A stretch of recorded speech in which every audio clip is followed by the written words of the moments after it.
సజీవుడాయే నిత్య జీవము నీచుటకే సత్యుడు సజీవుడాయే. ఇంతవరకు తండ్రి దేవుని మనము పాటల ద్వారా మహిమపరిచి ఉంటున్నాము. ఈ దినమందు వాక్య పఠనము కీర్తన గ్రంథము 4వ అధ్యాయము మొదటి చదువుకుందాం. కీర్తన గ్రంథము 4వ అధ్యాయం.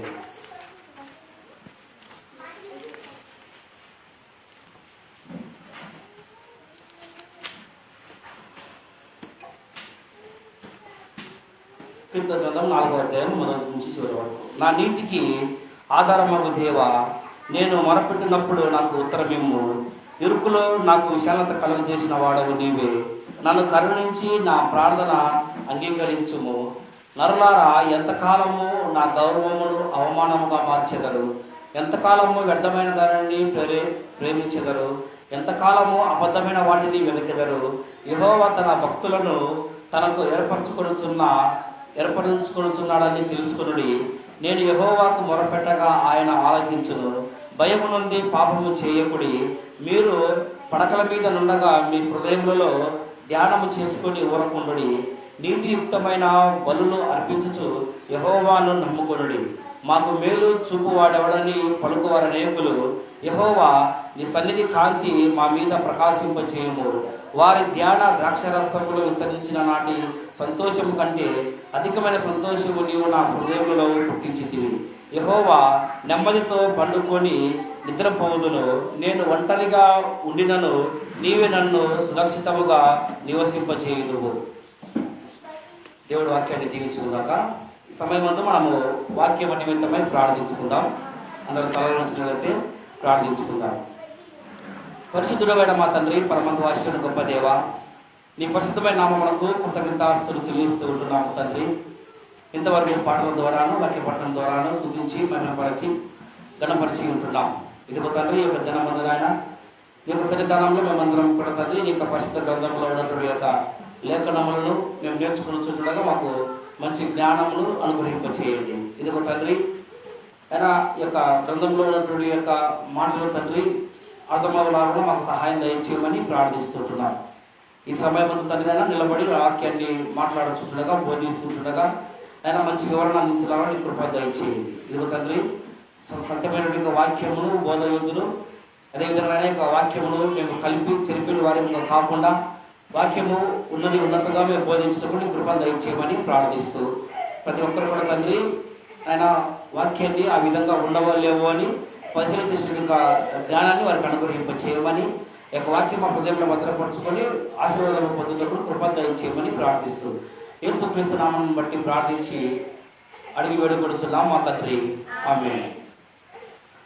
సమయం ముందు మనము దేవుని యొక్క వాక్యాన్ని మనము నేర్చుకున్నట్లయితే అంశం ఏంటంటే ఆధారము అనేటువంటి ఒక విషయాన్ని మనము ఆలోచన చేసేవారిగా ఉండాలి. యొక్క ఆధారము అనేటువంటి విషయాన్ని మనము ఆలోచన చేస్తే ప్రతి ఒక్క మనుష్యుడు దేని మీద ఆధారపడి జీవిస్తున్నాడు అనేటువంటి విషయాన్ని మనం ఒకసారి సున్నముగా మనము అర్థం చేసుకునేటువంటి వారిగా ఉండాలి. చాలా మంది అయితే దేని మీద ఆధారపడి ఉన్నారంటే మనుషులు యొక్క లోక సంబంధమైనటువంటి మనుషులు తన యొక్క తెలివి మీద ఆధారపడుచు ఉంటున్నారు.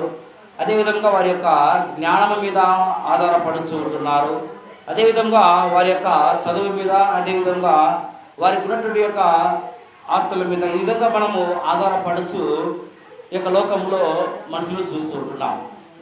దేవుని తెలియని ప్రజలు, అదే దేవుని ఎరిగిన వారు ఎవరి యందు ఆధారపడుచున్నారు అన్నటువంటి విషయాన్ని మనము ఆలోచన చేసినట్లయితే వారందరూ కూడా దేవుని యందు వారు ఆధారపడుచుంటున్నట్లు కూడా మనము జ్ఞాపకం ఉంచుకోవాలి. ఏదైనా మనము కష్టం వచ్చినప్పుడు, ఏదైనా బాధ వచ్చినప్పుడు మనము ఎవరిని మనం తలుచుకుంటున్నాము, ఎవరి మీద మనం ఆధారపడుతున్నామంటే దేవుని మీద మనము ఆధారపడుతూ ఉంటున్నాం. అయితే మనము మన యొక్క ఆధారము, మన యొక్క జీవన ఆధారము ఎవరి మీద ఉండాలి అనేటువంటి విషయాన్ని మనము ఆలోచన చేసినట్లయితే, మనము దేవుని మీద ఆధారపడినట్లయితే దేవుడు తగిన సమయంలో మనము అదేవిధంగా మనకు కావాల్సిన యొక్క విధముగా దేవుడు మనల్ని కాపాడుతారని కూడా మనము జ్ఞాపకం చేసుకోవాలి. అదేవిధంగా మనము దేవుని మీద ఆధారపడకుండా మన యొక్క లోక సంబంధమైన వాటి మీద మనము లోక సంబంధమైన ఆచారాలలోను, లోక సంబంధమైన పద్ధతులలోను, లోక సంబంధమైనటువంటి యొక్క విధముగా మనము ఆధారపడినట్లయితే అది కొంతకాలమైనటువంటి విషయాన్ని మనము జ్ఞాపకం చేసుకోవాలి. అయితే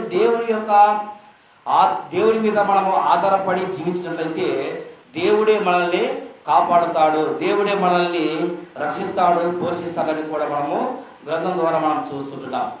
అయితే దేవుని మీద ఆధారపడినటువంటి వారు చాలా మంది కూడా మనము ఆలోచన చేస్తే చాలా మంది కూడా అదేవిధంగా ఏలియా భక్తుడైతేనేమి, అదేవిధంగా దావీదు అయితేనేమి, అదేవిధంగా గ్రంథంలో అనేకులు కూడా చాలా మంది కూడా దేవుడి మీద ఆధారపడి తినడానికి, సారెపతి స్త్రీ అయితేనేమి, వీళ్ళందరూ కూడా దేవుడి మీద ఆధారపడి దేవుడు వారిని పోషించినట్లు కూడా మనం చూస్తుంటున్నాం. సారెపతి స్త్రీ అయితే ఆహారం లేని సమయంలో కూడా ఎవరి మీద ఆధారపడింది? నాకు చుట్టుపక్కల వారు ఇతరులు మనకి సహాయం చేస్తారేమని వారి మీద ఎప్పుడు ఆధారపడలేదు. ఆమె దేవుని మీద ఆధారపడినప్పుడు ఆమెకు కావాల్సిన యొక్క సమృద్ధి ఆహారము, ఆ యొక్క పిండి దేవుడు ఏర్పాటు చేసినట్లు కూడా మనం చూస్తుంటున్నాం. అదేవిధంగా దేవుడు ఆహారం లేని సమయంలో ఆ యొక్క కాకుల ద్వారా దేవుడు వారికి ఆహారం అనుగ్రహించినట్లు కూడా మనం చూస్తుంటున్నాం. అయితే దేవుని మీద ఆధారపడినట్లయితే దేవుడు మనకు అనేకమైనటువంటి మేలులు, అనేకమైనటువంటి ఆశీర్వాదములు మనకు కలిగింప చేస్తారని కూడా మనం ఒకసారి గ్రంథం ద్వారా మనం తెలుసుకునే వారిగా ఉండాలి.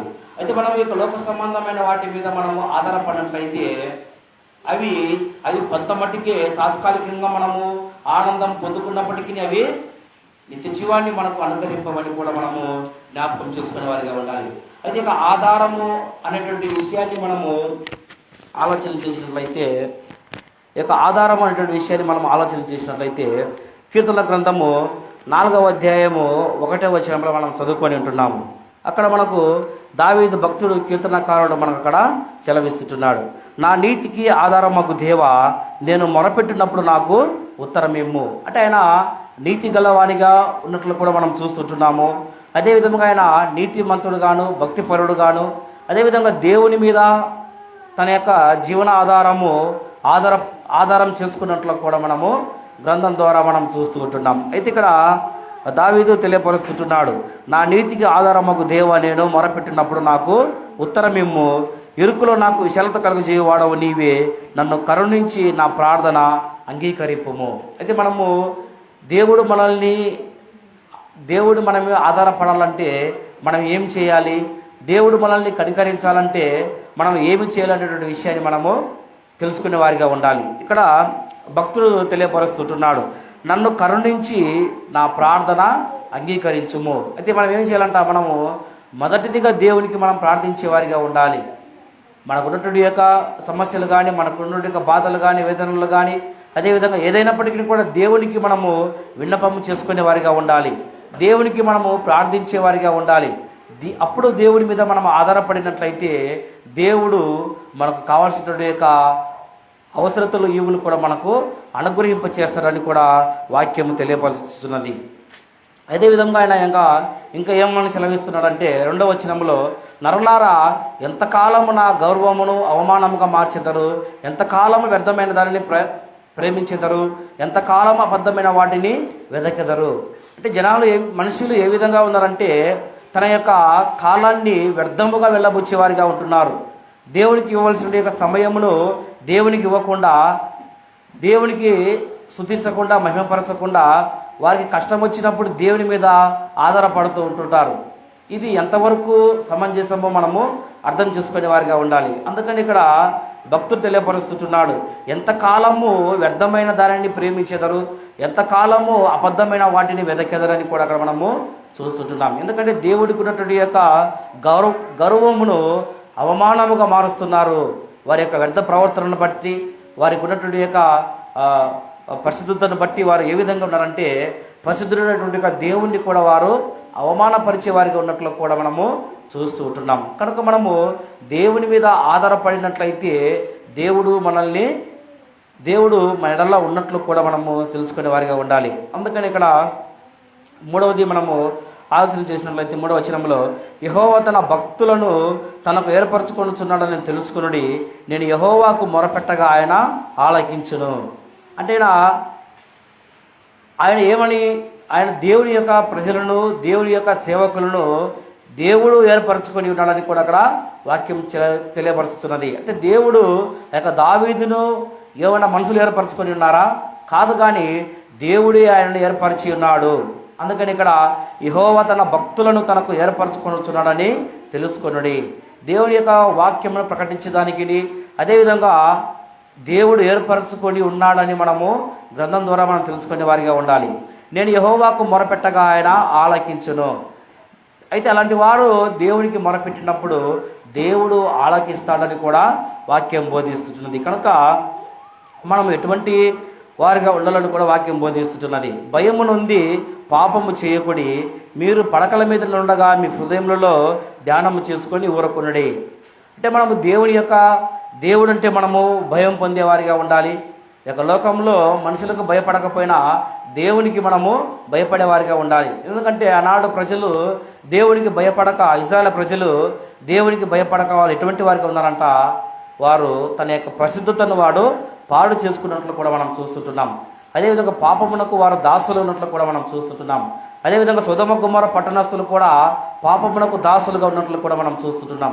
అదేవిధంగా వారు భయపడక వారు పాపం చేసేవారికి ఉన్నట్లు కూడా మనకు పరిశుద్ధ గ్రంథం మనకు బోధిస్తున్నది. అందుకని భక్తుడు దావీదు, యెహోవా భయము నొంది పాపము చేయకుడి, మీరు పడకల మీద ఉండగా మీ హృదయంలో ధ్యానం చేసుకొని ఊరుకున్నాడు. అంటే మన దేవునిని మనము ధ్యానం చేసుకునే వారిగా ఉండాలి. అయితే మనము ఇదంతా కూడా నా నీతికి ఆధారము, మన నీతికి ఆధారం మనం చేసుకొని దేవుని ఎదుట మనము ఉండాలని కూడా వాక్యం మనల్ని హెచ్చరిస్తున్నది. కనుక మన యొక్క భయము నుండి పాపము చేయకూడి ఈ యొక్క విషయం మనం ఆలోచన చేసినట్లయితే, దేవుని యందు భయభక్తులు కలిగిన వారు, దేవుడు అంటే భయపడేవారు ఏం చేయరంట? పాపము చేయరని కూడా వాక్యం బోధిస్తుంది. కనుక ఇక్కడ 1వ వచనంలో మనము ఆలోచన చేస్తే, నా నీతికి ఆధారమగు దేవా, నేను నీకు మొరపెట్టినప్పుడు నాకు ఉత్తరమేమో. అంటే మన నీతికి, మన యొక్క జీవితానికి ఎవరు ఆధారంగా ఉన్నాడంటే, లేకపోతే మనకు పిల్లలో, లేకపోతే భార్యాభర్తలో, వీరందరూ కూడా మనకు తాత్కాలికమైనటువంటి వారే. అయితే ఎప్పటికీ మన యొక్క మరణం పర్యంత వరకు నీతికి మనకు ఆధారమగు వారు ఎవరంటే దేవుడే అని మనము జ్ఞాపకం చేసుకోవాలి. దేవుని మనము విడిచిపెట్టే వారిగా మనం ఉండకూడదు. ఈ యొక్క లోకంలో మనుషులు మనల్ని వదిలిపెట్టేవారిగా ఉంటారు. అదేవిధంగా పిల్లలు, భార్యాభర్తలు వీళ్ళందరూ కూడా విడిచిపెట్టేవారిగా ఉంటారు. అయితే మనల్ని విడవను ఎడబాయడని కూడా వాక్యము హెచ్చరిస్తుంది. మన దేవుడు ఎటువంటి వాడంట, ఆయన ఎవరిని కూడా విడిచిపెట్టని వాడుతున్నట్లు కూడా మనం చూస్తున్నాం. అందుకనే ఆయన, నేను మొరపెట్టినప్పుడు నాకు ఉత్తరమేమో, ఇరుకులో నాకు విషయాత కలగజేసిన వాడవు నీవే, నన్ను కరుణించి నా ప్రార్థనను అంగీకరించమని కూడా వాక్యం బోధిస్తున్నది. కనుక ఆయన యొక్క జీవితానికి ఆధారము ఎవరు అని మనం ఆలోచన చేసినట్లయితే దేవుడు అని కూడా మనము వాక్యం స్పష్టంగా అర్థమవుతున్నది.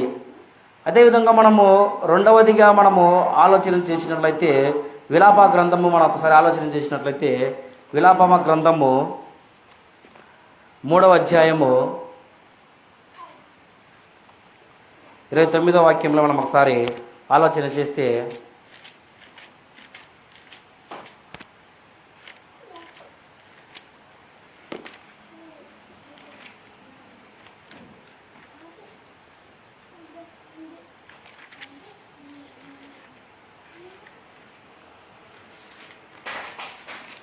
విలాప వాక్యములు 3వ అధ్యాయము 29వ వచనంలో మనము 26 నుంచి మనము ఆలోచన చేసినట్లయితే విలాప వాక్యములు 3వ అధ్యాయము 26వ వచనంలో,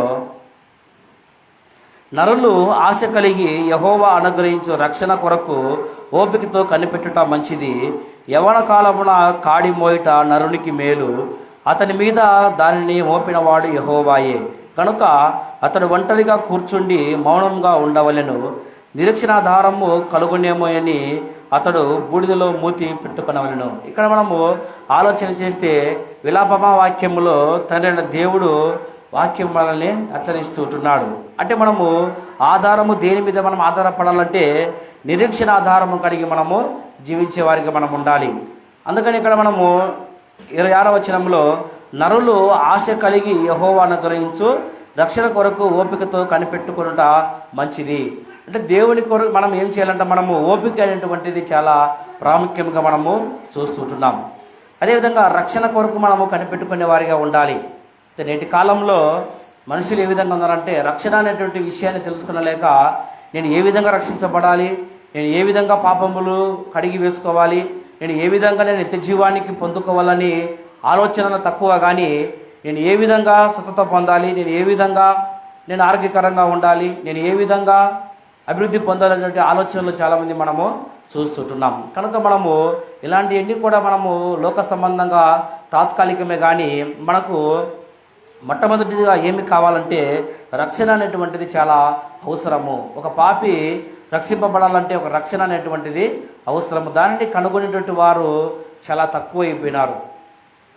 అలాంటి సమయంలో ఇక్కడ తండ్రి దేవుడు వాక్యం ద్వారా ఆయన మాట్లాడుచుంటున్నాడు. నరులు ఆశ కలిగి యెహోవా అనుగ్రహించు రక్షణ కొరకు ఓపికతో కనిపెట్టుట మంచిది. అంటే యొక్క రక్షణ దినము కొరకు మనం కనిపెట్టుకోవాలి, రక్షణ పొందుకునే వారిగా ఉండాలి, దేవుని యొక్క వాక్యమును వినేవారిగా ఉండాలి, అదేవిధంగా దేవుని యొక్క వాక్యమును విశ్వసించే వారిగా ఉండాలి, వారి యొక్క పాపములు ఒప్పుకునే వారిగా ఉండాలి, ఏ విధంగా అయితే బాప్తిసం పొందేవారిగా ఉండాలి. అప్పుడు నీకు రక్షణ అనేటువంటి దొరుకుతుందని కూడా వాక్యం బోధిస్తుంటుంది. కనుక దాని కొరకు మనము కనిపెట్టుకోవాలని కూడా వాక్యము హెచ్చరిస్తుంటుంది. యవ్వన కాలమున కాడి మోయుట నరునికి మేలు. అంటే ఇక్కడ యవ్వన కాలంలో దేవుని నమ్ముకొనుట నరునికి అది మనుషులకు అది మేలని కూడా వాక్యం బోధిస్తుంటుంది. అయితే మనుషులు ఏ విధంగా ఉన్నారంటే యవ్వన కాలంలో చేయవలసిన యొక్క పనులన్నీ పాపపు జీవితంలో పాపపు క్రియలు, పాపపు ఆలోచనలు చేస్తూ ఎటువంటి వారిగా ఉన్నారంటే వృద్ధాప్యంలో దేవుని నమ్ముకోవచ్చులే, వృద్ధాప్యంలో మనము దేవునిని ప్రకటించవచ్చులే, వృద్ధాప్యంలో మనము దేవుని నమ్ముకోవచ్చులే అని చాలామంది కూడా అలాంటి ఆలోచన కలిగి తన యొక్క వ్యర్థ ప్రవర్తనను వారు విడిచి త్వరగా మరణించే వారు ఉన్నట్లు కూడా మనం చూస్తుంటున్నాం. అయితే ఇక్కడ వాక్యము ఏమని బోధిస్తుందంటే యవ్వన కాలంలో కాడి మోయట నరునికి మేలు. యవ్వన కాలంలో ఏ విధంగా అయితే యేసుక్రీస్తు ఆయన కామక్రోధ మదమత్సరము లేనివాడగా యొక్క లోకంలో ఆయన జీవించి ఉన్నాడు, అలాంటి సమయంలో దేవుని యొక్క వాక్యాన్ని ప్రకటించి ఉంటున్నాడు. అలాంటి సమయంలో యవ్వనులు కూడా దేవునికి అవసరతాన్ని కూడా వాక్యము హెచ్చరిస్తుంటుంది. యవ్వన కాలంలో దేవుని నమ్ముకుంట ఎంతో మేలని కూడా వాక్యం బోధిస్తుంటుంది.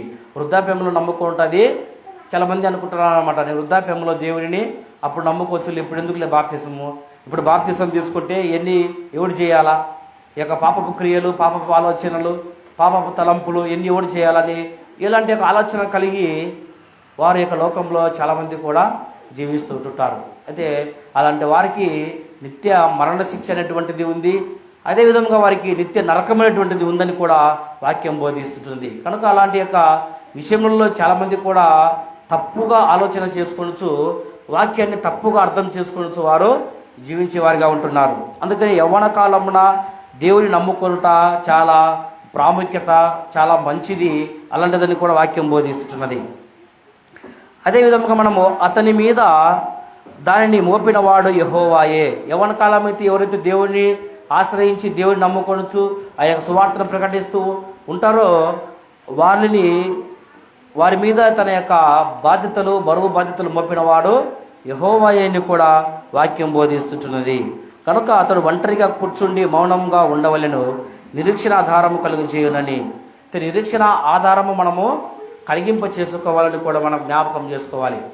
కనుక మనము దేవుని మీద మనము ఆధారపడి జీవించేటట్టు వారిగా ఉండాలని కూడా వాక్యం మనల్ని హెచ్చరిస్తూ ఉంటుంది. అదేవిధంగా మనము కీర్తన గ్రంథము 118వ అధ్యాయము 13వ వాక్యంలో మనం ఒకసారి ఆలోచన చేసినట్లయితే కీర్తన గ్రంథము 118వ అధ్యాయము 13వ వాక్యంలో మనం ఒకసారి ఆలోచన చేస్తే 13-14లో నేను పడునట్లు నీవు నన్ను గట్టిగా తోసితివి, యెహోవా నాకు సహాయము చేసెను, యెహోవా నా దుర్గము నా గాఢము, ఆయన నాకు రక్షణాధారమాయెను. ఇక్కడ కీర్తనకారుడు తెలియపరుస్తుంటున్నాడు. అంటే ఆయన రక్షణకు ఆధారంగా ఉంటున్నాడు. ఎవరు? దేవుడు. అంటే నేను పడినట్లు నీవు నన్ను గట్టిగా తోసితివి, యెహోవా నాకు సహాయము చేసెను.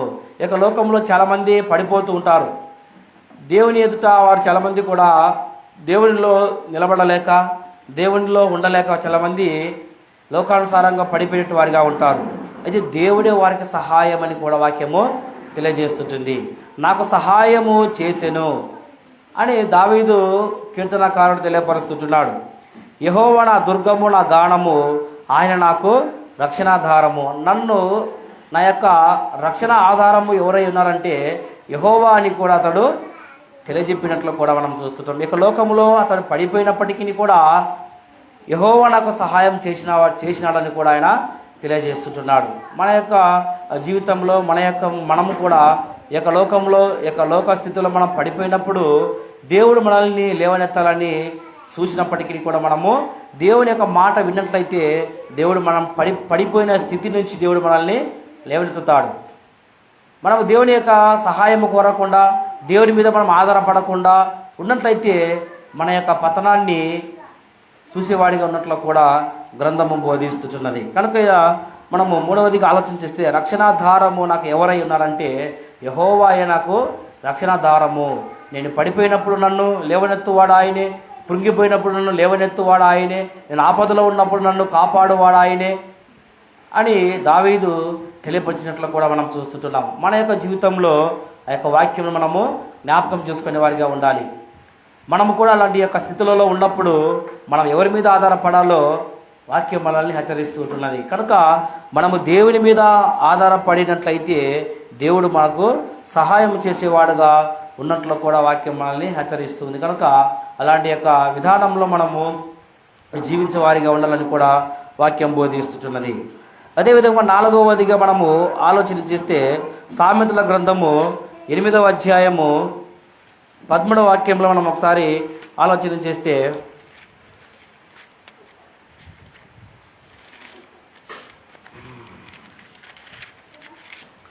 అర్థమవుతుంది. వాక్యం చాలా జాగ్రత్తగా వినాలి, నిద్రపోవడం కాదు. ఇక్కడ మనము ఎవరి మీద ఆధారపడాలనో, ఎవరిని నమ్ముకుంటే మనకు దేవుడు మనల్ని కాపాడుతాడో అనే విషయాన్ని దేవుని వాక్యం మనల్ని హెచ్చరిస్తూ ఉంటుంది. అయితే ఇక్కడ మనము సామెతల గ్రంథము 8వ అధ్యాయము 13వ వాక్యంలో మనం ఒకసారి ఆలోచన చేస్తే యెహోవా యందు భయభక్తులు కలిగి ఉండుట చెడుతరమును అసహించుకొనుటయే, గర్వము, అహంకారము, దుర్మార్గత, కుటిలమైన మాటలు నాకు అసహ్యము. ఆలోచన చెప్పుటయు లెస్సైన జ్ఞానం నిచ్చుటయు నా వశము. జ్ఞానాధారము నేనే, పరాక్రమము నాదే. నా వలన రాజులను ఏలుదురు, అధికారులను న్యాయాన్ని బట్టి పాలన చేయుదురు.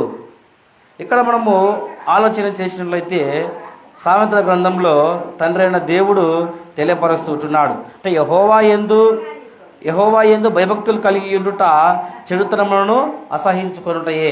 ఎవరైతే దేవుని యందు భయభక్తులు కలిగి జీవిస్తారో, నిజముగా దేవుని మీద ఆధారపడతారో, నిజముగా దేవుని తన యొక్క హృదయంలో వారు తెలుసుకొని విశ్వసిస్తారో అలాంటి వారు ఎటువంటి వారంట, వారు చెడుతనమును అసహించుకునే వారిగా ఉంటారు. చెడుతనాన్ని వారు అసహించుకునేటువంటి యొక్క వారు ఉంటారని కూడా వాక్యము తెలియపరుస్తున్నది. అదేవిధంగా మనము ఆలోచన చేసినట్లయితే ఇంకా గర్వము, అహంకారము, దుర్మార్గత, కుటిలమైన మాట నాకు అసహ్యములు. ఆలోచన చెప్పుటయు లెస్సైన జ్ఞానం నిచ్చుటయు నా వశము. అంటే దేవుని యందు యొక్క జ్ఞానము ఉందని మనము గుర్తెరిగే వారిగా ఉండాలి. అలాంటి జ్ఞానాన్ని భక్తులు సొలొమోను మహారాజు ఆయన పొందుకొని ఉన్నాడు కనుక ఆయన తెలియపరుస్తున్నాడు. కుటిలమైన మాటలు నాకు అసహ్యములు అని కూడా ఆయన తెలియజేస్తున్నాడు. ఆలోచన చెప్పుటయు లెస్సైన జ్ఞానం నిచ్చుటయు నా వశము. జ్ఞానాధారము నేనే, పరాక్రమము నాదే. అంటే జ్ఞానాధారం ఎవరై ఉన్నారనేటువంటి విషయాన్ని మనము ఆలోచన చేస్తే ఇక జ్ఞానం నిచ్చువాడు దేవుడై ఉన్నాడు, తెలివియు జ్ఞానమును నా యొద్ద ఉన్నదని కూడా ఆయన తెలియజేస్తున్నాడు. కనుక ఈ జ్ఞానాన్ని సొలొమోను ఆయన పొందుకొని ఉన్నాడని కూడా మనము గ్రంథం ద్వారా మనము తెలుసుకొని చుట్టున్నాం. కనుక మనము జ్ఞానము ఎవరి దగ్గర ఉంది అని మనం ఆలోచన చేస్తే జ్ఞానము దేవుని దగ్గర ఉందని కూడా మనము తెలుసుకోవాలి. జ్ఞానాన్ని మనము పొందుకునే వారిగా మనం ఉండాలని కూడా వాక్యం బోధిస్తుంది. అయితే జ్ఞానాన్ని ఎలా మనం పొందుకుంటామంటే దేవుని యొక్క వాక్యము చదువుట వలన జ్ఞానాన్ని మనము పొందుకుంటామని కూడా వాక్యము ద్వారా తండ్రి అయిన దేవుడు మనల్ని హెచ్చరిస్తూ ఉంటున్నాడు. అదేవిధంగా మనము ఆలోచన చేస్తే సామెతల గ్రంథము 3వ అధ్యాయము 5వ వాక్యంలో మనము ఆలోచన చేసినట్లయితే, సామెతల గ్రంథము 3వ అధ్యాయము 5వ వచనంలో 5 నుంచి కొన్ని వచనంలో మనం ఆలోచన చేసినట్లయితే, నీ స్వబుద్ధిని ఆధారము చేసుకొనక నీ పూర్ణ హృదయంతో యెహోవా యందు నమ్మిక ఉంచుము, నీ ప్రవర్తన అంతటి యందు ఆయన అధికారమునకు ఒప్పుకొనుము, అప్పుడు ఆయన నీ త్రోవలను సరళము చేయును. నేను జ్ఞానిని కదా అని నీవు అనుకొనవద్దు, యెహోవా యందు భయభక్తులు కలిగి చెడుతనమును విడిచిపెట్టుము, అప్పుడు నీ దేహమునకు ఆరోగ్యమును నీ ఎముకలకు సత్తువ కలుగును, నీ రాబడి అంతటిలో ప్రథమఫలము నీ ఆస్తి భాగము యెహోవా ఘనపరచును. ఇక్కడ మనము ఆలోచన చేసినట్లయితే తండ్రి అయిన దేవుడు సొలొమోను మహారాజు ద్వారా యొక్క వచనాన్ని మనకు తెలియపరుస్తున్నాడు. నీ యొక్క స్వబుద్ధిని ఆధారం చేసుకొనక, అంటే నీ యొక్క సొంత తెలివితేటలను నీ యొక్క సొంత ఆలోచన ద్వారా నువ్వు వాటిని ఆధారం చేసుకొనకూడదు. అదేవిధంగా నీ యొక్క సొంత మాటలు బోధించకూడదు, నీ యొక్క సొంతముగా వాటిని ప్రకటించకూడదని వాక్యము బోధిస్తుంది. అందుకనే పౌలు గల్తీ పత్రికలో ఆయన తెలియపరుస్తాడు, మేమైనను పరలోకం నుండి వచ్చిన దూత అయినని మీకు ప్రకటించిన వాడు శాపగ్రస్తులతోని కూడా వాక్యము తెలియజేస్తున్నది. కనుక ఇక్కడ వాక్యం ఏం తెలియజేస్తున్నదంటే, నీ స్వబుద్ధిని ఆధారం చేసుకోనకూడదు. అంటే మనము దేవుని మీద మనం ఆధారపడే వారిగా ఉండాలి. మనం ఏదైనా అవసరత కలిగినప్పుడు మనము దేవుని మనము అడిగేవారిగా ఉండాలి. అదేవిధంగా మనము అప్పుడు దేవుని మనకు సహాయం అనుగ్రహింపచేస్తారని కూడా మనము జ్ఞాపకం చేసుకోవాలి. నీ యొక్క పూర్ణ హృదయంతో యెహోవా యందు నమ్మిక ఉంచము అంటే నీ యొక్క సొంత జ్ఞానముతో నీవు నమ్ముకొనకూడదు, కానీ నీ పూర్ణ హృదయముతో నీకున్నటువంటి పూర్ణ విశ్వాసముతో నువ్వు అంగీకరించే వారిగా ఉండాలి. దేవుని నువ్వు నమ్మేవారిగా ఉండాలి. నువ్వు నమ్మినట్లయితే నువ్వు ఆ నీతిని నువ్వు చూస్తావు. అదేవిధంగా నువ్వు నమ్మినట్లయితే దేవుని యొక్క మహిమను మనము చూస్తామని కూడా వాక్యం తెలియపరుస్తున్నది. కనుక నీ యొక్క స్వబుద్ధిని ఆధారం చేసుకొనక నీ యొక్క పూర్ణ హృదయంతో యెహోవా యందు మీరు నమ్మిక ఉంచాలని కూడా వాక్యం మనల్ని హెచ్చరిస్తుంది. కనుక నీ యొక్క ప్రవర్తన అంతటి యందు ఆయనకు అధికారము ఒప్పుకోవడము. మన యొక్క ప్రవర్తన అంతటి మీద ఎవరికి అధికారం ఉంది? దేవునికి అధికారం ఉంది. కనుక మనం ఎటువంటి వారికి ఉండాలంట, మనము పాపమునకు చెవినివ్వకుండా, పాపమునకు చోటు ఇవ్వకుండా మనము జీవించే వారిగా ఉండాలని కూడా వాక్యం బోధిస్తుంది. అలాగ మనము చేసినట్లయితే, అదేవిధంగా మనము భయభక్తులు కలిగి చెడుతనమును మనం విడిచిపెట్టినట్లయితే దేవుడు మనకు ఏం చేస్తాడంట? 8వ వాక్యములో, నీ దేహమునకు ఆరోగ్యములను నీ ఎముకలకును సత్తువును కలగజేసేదను. నీ యొక్క చెప్పేట మాటలు మనము ఆలోచన చేసినట్లయితే, వాటిని మనము అంగీకరించినట్లయితే మనకు దేవుడు ఏమనుగ్రహింపచేస్తాడంట? నీ యొక్క దేహమునకు ఆరోగ్యమును కలగజేస్తాడు, నీ యొక్క ఎముకలకు సత్తువ కలగజేస్తాడని కూడా మనకు వాక్యం హెచ్చరిస్తున్నది.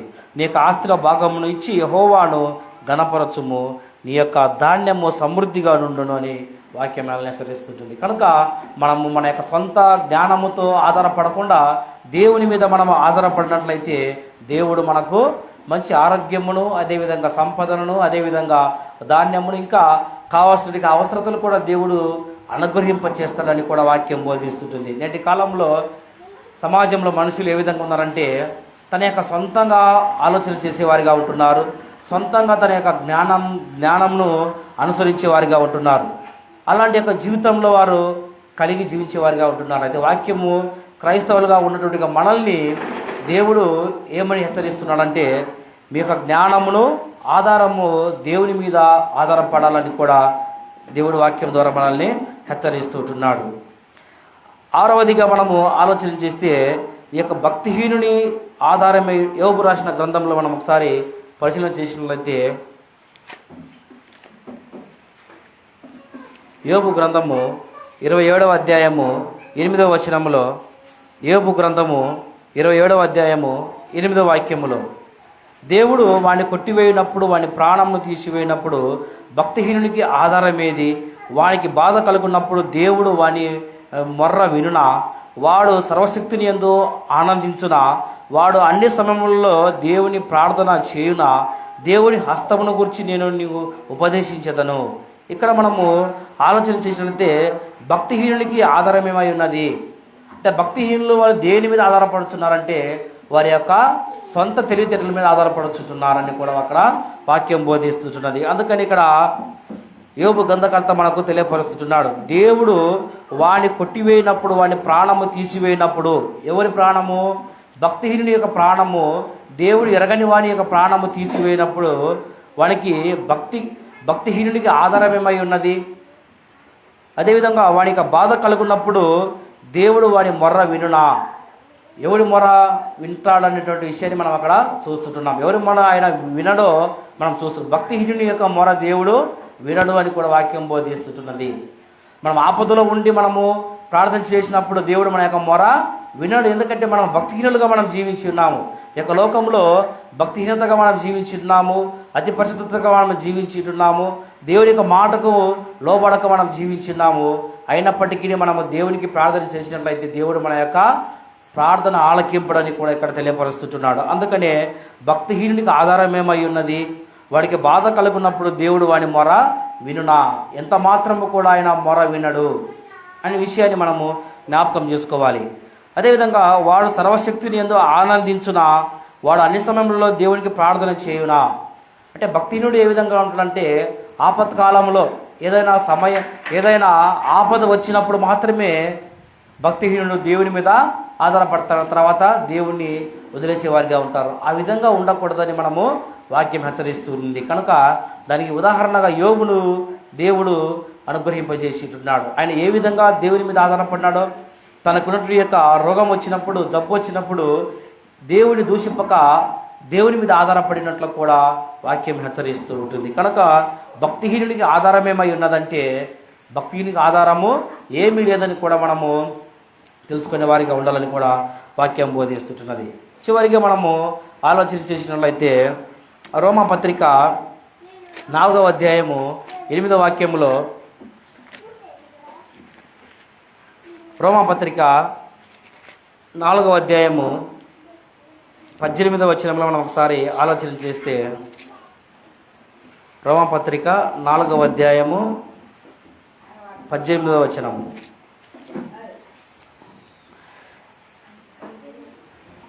ఇక్కడ నిరీక్షణకు ఆధారం లేనప్పుడు ఏ విధంగా ఉంటుందో ఒకసారి మనము ఆలోచన చేసేవారిగా ఉండాలి. నీ సంతానము ఇలాగ ఉండునని చెప్పిన దానిని బట్టి తననేక జనములను తండ్రి ఉన్నట్లు నిరీక్షణకు ఆధారం లేనప్పుడు అతడు నిరీక్షణ కలిగి నమ్మెను. ఎవరి గురించి యొక్క మాటలు రాయబడి ఉన్నామంటే అబ్రహాము గురించి ఇక్కడ మనము చూస్తుంటున్నాం. ఎందుకంటే ఆయన నిరీక్షణకు ఆధారం లేనప్పుడు ఆయన నిరీక్షణను నమ్మినట్లు కూడా మనం అక్కడ చూస్తుంటున్నాం. మరియు అతడు విశ్వాసమునందు బలహీనుడు కాక రమారమి 100 ఏళ్ల వయసు గలవాడై ఉండి అప్పటికి తన శరీరం మృతతుల్యమైనప్పుడు శారా గర్భమును మృతతుల్యమైనట్టుగాను ఆలోచించెను గాని అవిశ్వాసం వలన దేవుని వాగ్దానమును గురించి సందేహింపక దేవుని మహిమపరచి ఆయన వాగ్దానము చేసిన దానిని నెరవేర్చుటకు సమర్థుడైన రుణిగా విశ్వసించి విశ్వాసం వలన బలమునొందెను. అందుచేత అది అతనికి నీతిగా ఎంచబడెను. అది అతనికి ఎంచబడినని అతడు నిమిత్తము మాత్రమే కాదు కానీ మన ప్రభు అయిన యేసును మృతుల నుండి లేపిన వాని యందు విశ్వాసం ఉంచిన మనకును ఎంచబడునని మన నిమిత్తము కూడా రాయబడెను. ఆయన మన అపరాధముల నిమిత్తము అప్పగింపబడి మనము నీతిమంతులుగా తీర్చబడుటకై లేపబడెను. ఇక్కడ మనము ఆలోచన చేసినట్లయితే నిరీక్షణకు ఆధారం లేనప్పుడు అబ్రహాము ఏ విధంగా ఉన్నాడంట? నిరీక్షణ కలిగి జీవించి ఉన్నాడు. సంతానము తన యొక్క ఏ విధంగా ఉన్నదంటే ఆయన మృతతుల్యమైనట్లు, తన యొక్క గర్భము శారా యొక్క గర్భము మృతతుల్యమైనప్పుడు అతడు విశ్వసించి ఉన్నాడు. అదేవిధంగా ఇలాంటి యొక్క సమయంలో దేవుని మీద ఆధారపడి అతడు జీవించినట్లు కూడా వాక్యం బోధిస్తున్నది. కనుక అలాగనే మనము కూడా యేసుక్రీస్తునందు విశ్వాసం వచ్చినట్లయితే మనము కూడా మన యొక్క అపరాధముల నుండి మనము విడిపింపబడతామని కూడా వాక్యం తెలియజేస్తున్నది.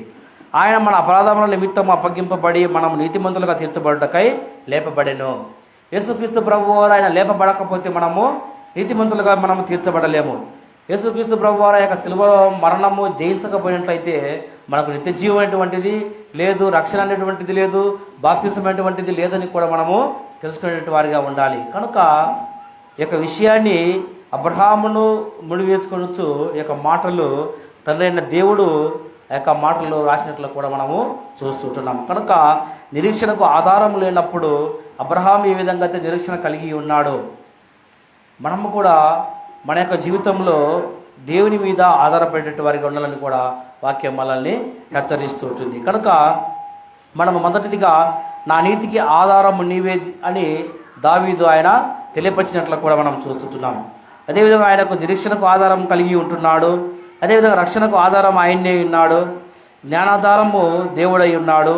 సబుద్ధిని మనము ఆధారం చేసుకునకూడదని కూడా మనము తెలుసుకున్నాం. కనుక భక్తిహీనునికి ఆధారం ఏది అని కూడా మనము తెలుసుకొని ఉంటున్నాం. కనుక నిరీక్షణకు ఆధారం లేనప్పుడు అనే విషయాన్ని మనము తెలుసుకొని ఉంటున్నాం. కనుక మనము దేవుని మీద ఆధారపడి జీవించినట్లయితే దేవుడు మనల్ని కాపాడగలడని కూడా మనము జ్ఞాపకం ఉంచుకోవాలి. అదేవిధంగా దేవుని మీద మనము ఆధారపడి మనము ఉన్నట్లయితే దేవుడు మనల్ని కాపాడతారని కూడా మనము జ్ఞాపకం చేసుకునే వారికి ఉండాలి. అందుకనే దావీదు కీర్తన 4వ అధ్యాయంలో 1వ వచనములో నా నీతికి ఆధారమగు దేవా, నేను మొరపెట్టినప్పుడు నాకు ఉత్తరమేమో, ఇరుకులో నాకు విశ్రాంత కలుగజేసిన వాడవు నీవే, నన్ను కరుణించి నా ప్రార్థన అంగీకరింపుమని కూడా ఆయన తెలియజేసినట్లు కూడా మనం చూస్తుంటున్నాం. కనుక మనము కూడా ఎవరి మీద ఆధారపడాలంట? మనము ఎదుటి వారి మీదనో లేకపోతే ఇతర మనుషుల మీద మనము ఆధారపడిన అవసరము లేదు. మనము దేవుని మీద ఆధారపడినట్లయితే మనకు ఏమి కావాలో దేవుడు మనకు అనుగ్రహింప చేస్తాడని గుర్తిరిగి మనము దేవుని యొక్క వాక్యాన్ని మనము నేర్చుకునే వారిగా ఉండాలని మిమ్మల్ని హెచ్చరిస్తూ నన్ను నేను హెచ్చరించుకుంటూ శ్రద్ధగా విన్న మీ అందరికీ కూడా యేసుక్రీస్తు నామములో వందనాలు తెలియజేస్తుంటున్నాను. సమయమందు మనము ప్రభురాత్రి భోజనాన్ని ప్రారంభించుకుందాం. కొరింథీయులకు రాసిన మొదటి పత్రిక 11వ అధ్యాయము 23వ వచనము. కొరింథీయులకు రాసిన మొదటి పత్రిక 11వ అధ్యాయము 23వ వచనము. నేను మీకు అప్పగించిన దాన్ని ప్రభువులా పొంది తిని, ప్రభువైన యేసు తను అప్పగింపబడిన రాత్రి ఒక రొట్టెనెత్తుకొని కృతజ్ఞతాస్తుతులు చెల్లించి దానిని విరిచి, ఇది మీ కొరకైన నా శరీరము, నన్ను జ్ఞాపకం చేసుకోవటకై దీనిని చేయడని చెప్పాను. యేసుక్రీస్తు యొక్క శరీరానికి సాదృశ్యంగా ఉన్నటువంటి రొట్టె నిమిత్తం ప్రార్థించుకుందాం.